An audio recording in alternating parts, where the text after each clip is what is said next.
جی السلام علیکم ورحمۃ اللہ وبرکاتہ۔ دو موضوع ہیں جن پر بات کرنی ہے اور بڑے اہم موضوع ہیں۔ پہلا دونوں صوبائی اسمبلیوں کے الیکشن اور دوسرا ارشد شریف شہادت کیس۔ تو پہلے بات کر لیتے ہیں دونوں اسمبلیوں کے جو الیکشن ہیں۔ حالت دیکھیے اس ملک کی، حالت دیکھیے اس ملک کے آئین کی، حالت دیکھیے اس ملک کے آئین کے تحفظ کرنے والوں کی، حالت دیکھیے اس ملک کے آئینی اداروں کی، حالت دیکھیے اس ملک کے آئینی عہدوں کی کہ 30 دن کے قریب ہو گئے ہیں پنجاب اسمبلی توڑے ہوئے اور خیبر پختونخوا اسمبلی کو توڑے ہوئے بھی 22-23 دن ہو گئے ہیں، ابھی تک الیکشن کی ڈیٹ نہیں ملی۔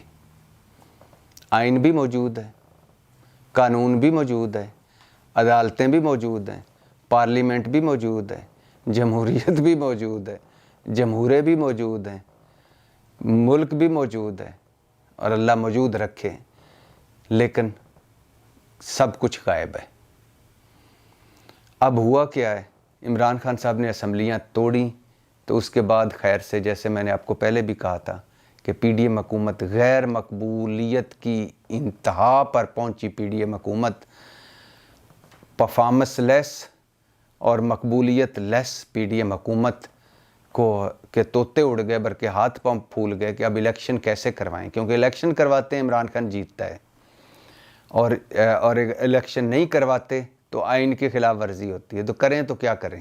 لہٰذا چتر چلاکیاں شروع ہو گئیں، 2 نمبریاں شروع ہو گئیں، اور یہ چتر چلاکیاں 2 نمبریاں آپ پہلے سن چکے ہیں کہ کبھی وزارت دفاع کا موقف آ جاتا ہے کہ ہم رینجر فوج ایف سی نہیں دے سکتے، کبھی وزارت خزانہ الیکشن کمیشن کو کہتی ہے کہ ساڈے کول تو پیسے ہی کوئی نہیں، اضافی گرانٹ نہ مانگیے گا، اور کبھی آئی جی پنجاب فرما دیتے ہیں کہ میں تو 4 مہینے پولیس نہیں دے سکتا کیونکہ میں اس وقت آپریشن میں لا اینڈ آرڈر میں میری فورس لگی ہوئی ہے۔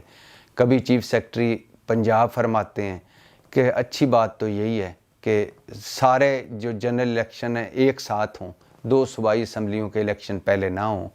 پھر اس کے بعد لاہور ہائی کورٹ فرماتے ہیں کہ ہم الیکشن کے لیے اپنے جو جوڈیشل افسر ہیں وہ نہیں دیں گے، اور اس کے بعد حکمران اتحاد چوں چوں کا مربع ملک کا سوا ستیہ ناس کر دینے والی پی ڈی ایم حکومت وہ کہتی ہے کہ اس وقت ہم افورڈ نہیں کر سکتے کہ پہلے 2 صوبائی اسمبلیوں کے الیکشن کریں پھر جنرل الیکشن ہوں، ہماری خواہش ہے کہ سارے الیکشن ایک ساتھ ہوں۔ اس کے بعد الیکشن کمیشن صاحب بہادر، چیف الیکشن کمیشنر صاحب بہادر، جن کی حسین اتفاق ہے کہ پچھلے 10 مہینوں میں 95% ان کے فیصلے تحریک انصاف کے اگینسٹ آئے ہیں، عمران خان کے خلاف آئے ہیں، اور انہوں نے عمران خان صاحب کو کرپٹ بھی ثابت کیا، یعنی عمران خان صاحب کے لیے وہ آئینی ادارہ بھی ہیں، وہ عدالت بھی بن چکے ہیں، اور عمران خان صاحب کو کرپٹ بھی کہا، جھوٹا بھی کہا، دغا باز بھی کہا، اور عمران خان صاحب کو توہین الیکشن کمیشن کا نوٹس بھی جاری کیا، عمران خان صاحب کی گرفتاری کے وارنٹ بھی جاری کیے، اور ممنوعہ فنڈنگ والا بھی فیصلہ سنا دیا، پارٹی والا بھی فیصلہ سنا دیا، اور باقی جو پیپلز پارٹی کا یعنی جو کیس ہے، یا مسلم لیگ نون کا کیس ہے، یا یوسف رضا گیلانی کے بیٹے کا کیس ہے، یا اور سارے کیس ہیں جو پی ڈی ایم سے متعلق ہیں، ان پہ انڈے بچے دیے جا رہے ہیں۔ عمران خان صاحب کے کیسوں کے دھڑا دھڑ فیصلے ہو رہے ہیں، اور 95% فیصلے اگینسٹ ہو رہے ہیں عمران خان اور تحریک انصاف کے۔ تو الیکشن کمیشن جس کی ذمہ داری ہے الیکشن کروانا، جو صرف اس وجہ سے تنخواہیں لیتے ہیں، اس وجہ سے یہ بیٹھے ہوئے، اس وجہ سے ہمارے سروں پہ مسلط ہیں، حالانکہ ان کی نالائق نااہل اتنے ہیں کہ ہاتھ پاؤں پھول گئے جب اسلام آباد ہائی کورٹ نے کہا کہ یہ 27 کلومیٹر کے اسلام آباد کے بلدیاتی انتخابات کروائیں، اور ہاتھ پاؤں پھول گئے جب یہ کراچی میں یا سندھ میں بلدیاتی انتخابات ہوئے، جس میں اسپیشلی کراچی میں جتنی بڑی پیمانے پر مبینہ دھاندلی ہوئی، اس کا بھی جو سوشل میڈیا پہ یا میڈیا پہ آ بھی چکی ہے، اس دھاندلی کا، اس پہ بھی ان کے نالائق اور نااہلی کے پول کھلا۔ اور اب انہوں نے اب اس کے بعد گورنر صاحب فرما رہے ہیں پنجاب کے کہ چونکہ اسمبلی میں نے نہیں توڑی، پرویز الہی نے اسمبلی توڑنے کی سمری بھجوائی اور وہ خود بخود ہی 48 گھنٹوں بعد اسمبلی ٹوٹ گئی، تو اس لیے میرا تو کردار ہی کوئی نہیں۔ اور اس کے بعد گورنر کے پی کے جو سمدھی ہیں، خیبر پختونخوا گورنر جو مولانا صاحب کے سمدھی ہیں، وہ بھی چپ کر کے بیٹھے ہوئے ہیں۔ اس کے علاوہ لاہور ہائی کورٹ کا ڈیسیژن آ گیا کہ الیکشن 90 دن کے اندر کروائیں۔ اب اس کے بعد بھی کبھی الیکشن کمیشن کا وفد جا رہا ہے گورنر کے پاس کہ کیا کریں، کبھی گورنر ٹیلی فون کر رہے ہیں چیف الیکشن کمشنر کو کہ کیا کریں۔ بھئی کرنا کیا ہے؟ ہاں، اور مزے کی بات، کبھی مسلم لیگ نون کے لوگ پریس کانفرنس کرتے ہیں وزیر قانون سمیت کہ 90 دن میں آئین میں لکھا تو ہے کہ انتخابات ہونے چاہیے، لیکن نہ ہوں تو وہ کوئی نہیں لکھا کہ پھر کیا ہوگا۔ یعنی ابھی اگر ہم ڈیلے کر لیں گے تو پھر کیا کر لیں گے اب ہمارا۔ تو اس کے علاوہ مثالیں دے رہی ہیں کہ بے نظیر بھٹو جب قتل ہوئی تھی تب بھی تو 27 دن انتخابات آگے گئے تھے، سیلاب جب آیا تھا تب بھی تو انتخابات آگے گئے تھے، تو اب کیوں نہیں؟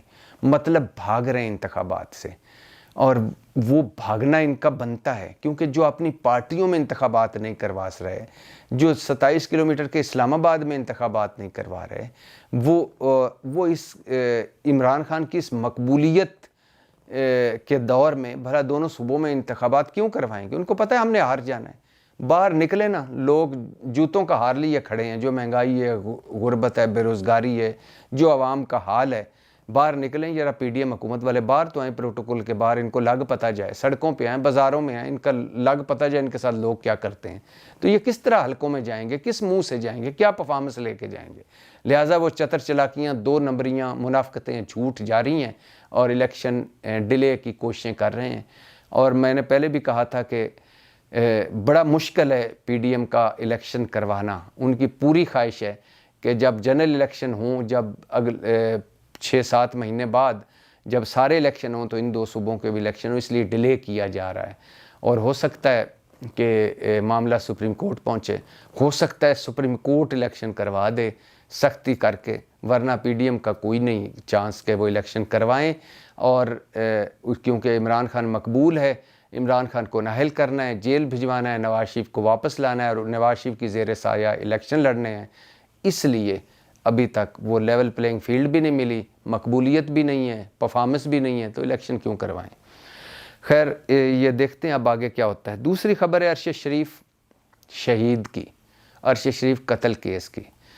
آپ کو پتہ ہوگا، آپ پڑھ چکے ہوں گے، سن چکے ہوں گے کہ سپریم کورٹ نے ایک 5 رکنی جی آئی ٹی بنائی تھی، اسپیشل جی آئی ٹی۔ ایک پہلی 2 رکنی جی آئی ٹی آئی تھی جس نے رپورٹ دی سی 581 صفحات کی، کہ جس میں سارا انہوں نے ایک رپورٹ دی تھی، جس کو سپریم کورٹ نے مسترد کیا۔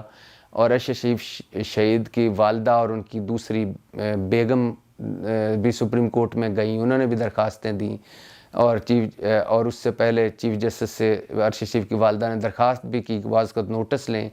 پھر چیف جسٹس صاحب نے از خود نوٹس لیا، پھر انہوں نے پرانی جی آئی ٹی رپورٹ کو مسترد کرتے ہوئے نئی جی آئی ٹی بنائی 5 رکنی، جس میں سارے محکموں کو شامل کیا، جس میں آئی بی بھی تھی، M I B, I S I بھی، ایف آئی اے بھی، پولیس بھی۔ تو ان ساروں کو انہوں نے اکٹھا کیا، 5 رکنی کمیٹی بنائی اور ان کو کہا کہ وہ اس تحقیق کریں، تفتیش کریں، اور 3 فیزز مقرر کیے، 3 مرحلے، کہ ارشد شریف کو ملک کیوں چھوڑنا پڑا، ان پر پرچے کیوں ہوئے، پہلا فیز۔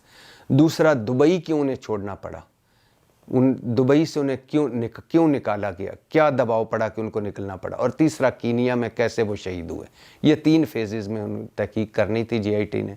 تو جی آئی ٹی نے پہلی پیش رفت رپورٹ خیر سے پیش کی، اور مضحکہ خیز رپورٹ، مایوس کن رپورٹ، اور جس میں جب انہوں نے رپورٹ پیش کی تو پوچھا سپریم کورٹ میں، عدالت نے ان سے پوچھا کہ ہاں بھائی جان، کینیا میں سیریں سورے کر کے آئے ہو، تو کیا کوئی ٹھوس ثبوت بھی ملا؟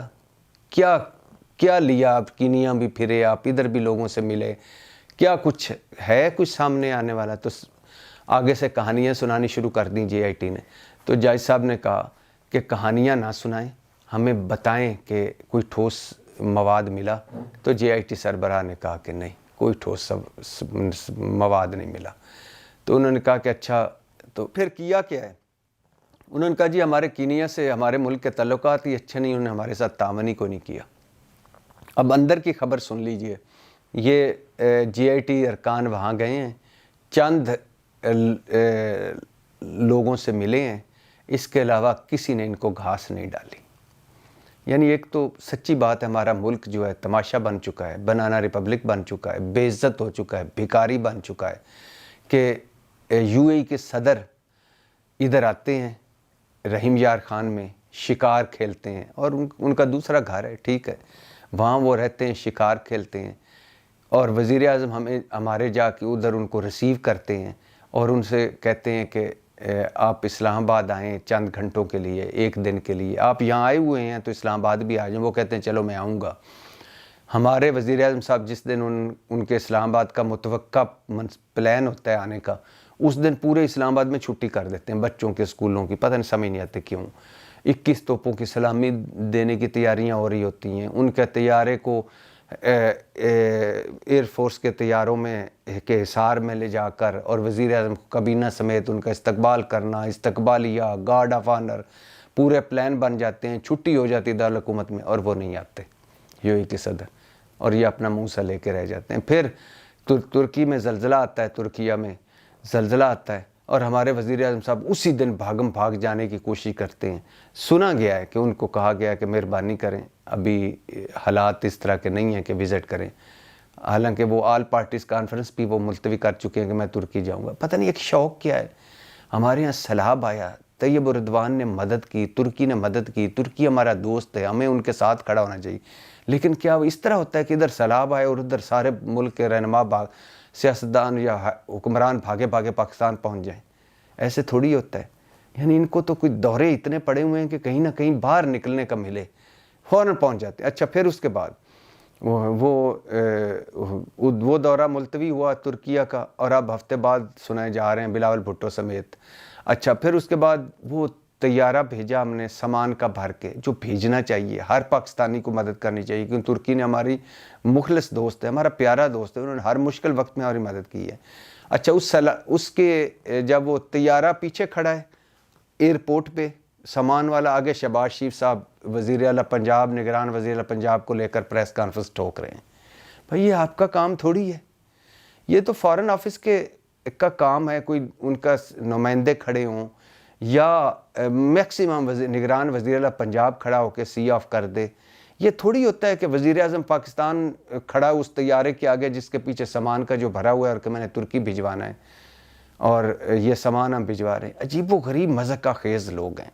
اچھا، پھر اس کے بعد ترکی سفارت خانے پہنچ جاتے ہیں، پھر یعنی یہ وہ ہیں کہ جو زلزلہ ہے تو میں ترکی جانا ہے، ملکہ فوت ہوئی ہے تو میں نے خود دفنانے جانا ہے، اور کہیں کوئی فوتگی ہو جائے تو سب سے پہلے پہنچے ہوتے ہیں، کہیں کوئی شادی ہو تو سب سے پہلے پہنچے ہوتے ہیں، کہیں کوئی غم ہو تو پہلے پہنچے ہوتے ہیں، کہیں کوئی خوشی ہو تو سب سے پہلے پہنچے ہوتے ہیں، دعوت ملے نہ ملے۔ اچھا، اس ملک کا میں بتانا یہ چاہ رہا تھا، اس ملک کی اب بار عزت کا یہ حال ہے کہ کینیا نے ہمارے JIT والوں کو لفٹ نہیں کروائی۔ میں یہ نہیں کہتا کہ یہ امریکہ کا کوئی صحافی ہوتا جو کینیا میں قتل ہوتا تو امریکہ ابھی تک اندر تہہ خانے سے حقائق نکال لیتا، یورپ برطانیہ کا ہوتا وہ بھی چھوڑ دیجئے، بھارت کا اگر کوئی صحافی اس لیول کا، جس لیول کے عرش شریف ہیں پاکستان میں، اس لیول کا کوئی بھارت کا صحافی وہاں قتل ہو جاتا تو اب تک ساری صورتحال کینیا والے خود تعاون کر رہے ہوتے، خود بتا رہے ہوتے فون کر کے، اور خود اپنے سارا قتل یا جس طرح قتل ہوا یا جیسے ہوا وہ سارا اب تک پتہ چل چکا ہوتا۔ یہ پاکستانی ہے جو ان بھکاریوں نے پاکستان کو بھکاری بنا دیا ہے۔ مزے کی بات سنیں، چند ملاقاتوں کے علاوہ کینیا نے وہ جو اتارے تھے بقول ایک تھیوری یہ بھی ہے کہ عرش شریف شہید کے ناخن اتارے تھے اس کے لیے فرانزک کے لیے، وہ بھی ڈاکٹر نہیں ملے ہمارے جو JIT کے اراکین سے۔ جو عرش شریف کا لیپ ٹاپ ہے اور موبائل ہے وہ بھی کینیا کے IT ڈپارٹمنٹ کے پاس ہے، وہ بھی نہیں دیا، نہ رسائی دی۔ ہمارے GIT والوں کو. باقی ساری چھوڑیں, وہ شوٹرز کو بھی نہیں ملایا, وہ وقار احمد, وہ خرم احمد, جن کو وہ خرم اور جو ساتھ تھے ارشد شریف کے آخری لمحوں میں, جن کو پکڑا جانا چاہیے, شامل تفتیش کرنا چاہیے, جو پکڑے جائیں گے تو قتل کی اصل صورتحال معلوم ہوگی, کیونکہ اس وقت آخری لمحوں میں ارشد شریف کے ساتھ تھے. ان کو بھی نہیں, ان سے بھی نہیں مل پائی ہماری GIT. اور چھوڑیں ہماری جو بے عزتی کی انتہا ہے کہ ہمارے ملک کی, کہ جس گاڑی میں ارشد شریف شہید ہوا ہے اس گاڑی کو نہیں دکھانے دیا کینیا حکومت نے ہماری GIT کو. تو یہ پھر آ کے واپس آ گئے. اب سپریم کورٹ نے کہا ہے کہ سیریں کر کے آ گئے اور حاصل وصول کچھ نہیں. کچھ شرم کرو, کچھ محنت کرو, کچھ کرنا چاہتے ہو تو کرو, فارن آفس کو بھی انوالو کرو, حکومت پاکستان کو انوالو کرو, کوئی آؤٹ آف باکس سلوشن لاؤ اور پتہ کرو 3 مرحلوں میں کہ ارشد شریف کو ملک کیوں چھوڑنا پڑا, دبئی کیوں چھوڑنا پڑا, اور کینیا میں کیسے شہید ہوا. پھر 2 ہفتے دیے ہیں سپریم کورٹ نے. لیکن یقین کریں یہ جو پروگرس جا رہی ہے, حاصل وصول مجھے تو کچھ ہوتا لگ نہیں رہا. کہ جس ملک کی GIT کو کینیا والے وہ گاڑی نہ دیکھنے دیں جس میں ارشد شریف شہید ہوا ہے, اور سیدھے منہ بات نہ کریں, وہ بھلا ان کو اصل قاتلوں تک کیسے پہنچائیں گے, یا وہ جو خرم احمد اور وقار احمد سے کیسے ملائیں گے, یا اصل بات کیسے بتائیں گے. تو ہم یہ اندھے قتل ہیں. لیاقت علی خان سے بے نظیر بھٹو سے ارشد شریف, اور ہزاروں ایسے ہیں کہ جن کے لواحقین, جن کے پیارے بس اس آس میں ہی وہ بھی نکل جاتے ہیں اس دنیا سے کہ انصاف ہوگا. بہرحال اللہ فضل کرے, اللہ رحم کرے. بہت صورتحال مایوس کن GIT نے دکھائی. تو دونوں طرف سے مایوسی ہے, دونوں صوبوں کے الیکشن کے حوالے سے بھی, ارشد شریف شہید کی GIT رپورٹ کے حوالے سے بھی. پاکستان زندہ باد.